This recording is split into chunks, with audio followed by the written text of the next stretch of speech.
S আলমের জামাতার পেটে ৩,৭৪৫ কোটি টাকা। ইসলামী ব্যাংকে লুট। খুবই সুদর্শন বেলাল আহমেদের চেহারা দেখা যাচ্ছে। বাপের টাকা নিয়ে বসে আছে, ব্যাংকের টাকা, মানুষের টাকা। তো এদের পেটে যদি এত টাকা থাকে, তো এদের পেট কেটে টাকা বের করা হচ্ছে না কেন? আসলে একটা ভুল হয়েছে। ৫ই আগস্টের পর এরকম কিছু পেট কাটা লোকজন রাস্তাঘাটে পড়ে থাকার দরকার ছিল, যারা মানুষের সম্পদ লুট করছে, ব্যাংকের টাকা লুট করছে, ব্যাংকের টাকা লুট করে নিজেদের পেটে ঢুকায় রাখছে। ওরকম কিছু পেট কাটা ছবি দরকার ছিল ৫ই আগস্টের পর। তাহলে জীবনে ওই যে পেটের মধ্যে শত শত হাজার কোটি টাকা ঢুকানো, এটা বন্ধ হইতো। এটা প্রত্যেকটা বিপ্লব গণঅভ্যুত্থানের কিছু ভুল থাকে, এটা একটা ভুল। খবরে বলা হচ্ছে চট্টগ্রাম ভিত্তিক শিল্প গ্রুপ ইউনিটেক্স ১৯৮০ সালে ব্যবসা শুরু করেন গ্রুপটির কর্ণধার মোহাম্মদ হানিফ চৌধুরী। প্রথমে তৈরি পোশাক, পরে টেক্সটাইল, স্পিনিং, গ্যাস, সিনথেটিক খাতের ব্যবসা সম্প্রসারণের মাধ্যমে গড়ে তোলা হয় ইউনিটেক্স গ্রুপ। ব্যবসা পরিচালনা করতে মোহাম্মদ হানিফ চৌধুরী প্রয়োজনীয় ঋণও নিয়েছিলেন কয়েকটি ব্যাংক থেকে।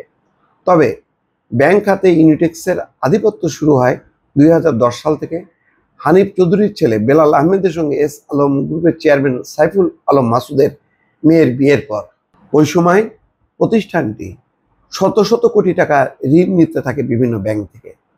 বিশেষ করে ইসলামী ব্যাংকে এস আলমের মালিকানায় প্রতিষ্ঠার পর ব্যাংকটি থেকে ৩,৭৪৫ কোটি টাকা লোপাট করেছে গ্রুপটি। এছাড়া রূপালী ব্যাংক থেকে ৩২৬ কোটি, ফার্স্ট সিকিউরিটি ৪৪৭ কোটি এবং এক্সিম ব্যাংকে ৪০ কোটি মিলিয়ে গ্রুপটির ঋণের পরিমাণ ৪,১৫৮ কোটি টাকা। ৫ই আগস্টের সরকার পরিবর্তনের পর এস আলম পরিবারের মতো গা ঢাকা দিয়েছে ইউনিটেক্সের কর্ণধাররা।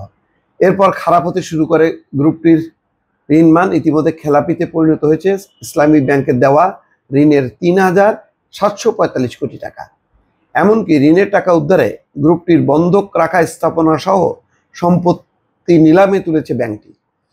যদিও এই সম্পত্তি ৬২.৭৫ একর বিক্রি করে ঋণের ২% টাকা উদ্ধার করা সম্ভব হবে না বলে জানিয়েছে ব্যাংকের কর্মকর্তারা। মানে যার সম্পত্তি তাতে 2%ও উদ্ধার হবে না। দেখছেন মানে কত নিরাপদ? মানে আপনি শত শত কোটি টাকা লোন নিলেন আপনার সম্পত্তির বিনিময়ে, ওটা হলো বন্ধক থাকবে। যদি কোনো কারণে আপনি ফেল করেন তাহলে ওই সম্পত্তি বিক্রি করে ব্যাংক টাকা আদায় করবে, কিন্তু সেই স্কোপ নেই। যে সম্পত্তির উপরে ঋণ নেওয়া হয়েছে তার 2%ও আদায় হবে না। ইসলামী ব্যাংকের সংশ্লিষ্ট কর্মকর্তারা জানান, শ্বশুরের প্রভাব খাটিয়ে বেলাল আহমেদ ইসলামী ব্যাংক থেকে এই ঋণ হাতিয়ে নেন। ঋণ বিতরণে কোনো নিয়ম নীতি তোয়াক্কা করেনি। ঋণের তুলনায় বন্ধকি সম্পত্তি খুবই অপ্রতুল, তাই ঋণের টাকা আদায়ে বড় ঝুঁকিতে রয়েছে ব্যাংকটি। জীবনও হবে না।